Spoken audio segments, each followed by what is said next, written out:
Hey everybody, Shawn here, and welcome to Revealing Truth. In today's short clip, you're going to hear solid biblical truth from Shawn Bolz of all people.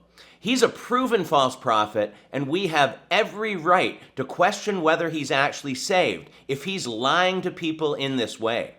Yet in this short clip, we'll hear 100% biblical truth. This week, I want to talk to you about false prophets, and I really had a spiritual impression from God that some of you need to understand what a false prophet is and what false prophecy is in your everyday life. Is there a false prophet around you? He's a false prophet. Someone's using spiritual manipulation or theology to try and get an agenda through in your life that's not God's will. Yes. These are harder to spot, really. They're harder to spot than you think because we live in such an age of spiritual and emotional intelligence.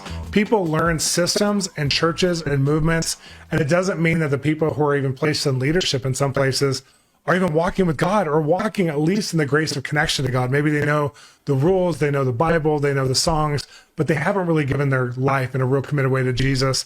And they may know enough to be saved, but not enough to actually walk in the grace of salvation. Some of the biggest movements have one or two false prophets lurking around. No, false prophet. So how do we identify them and keep them away from our lives so we don't have any entrapment and we don't hear their voice or we don't get the confusion that comes with people who either operate in a false prophetic authority or are false prophets? Sometimes it's just someone using the God card. I mean, wow, how ironic is that? A manipulative, deceiving, false prophet preaching truth that actually exposes himself. This is why I say so often that just because you hear a preacher speaking some truth doesn't mean they're actually saved and really serving God. Jim Jones spoke a good game for a while, but this is why God tells us to examine the fruit.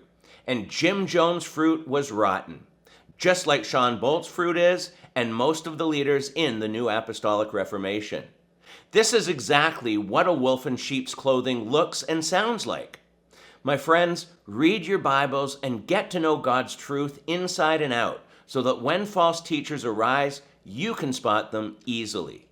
We're going to keep this simple for today, so leave your comments below, and until next time, take care and God bless.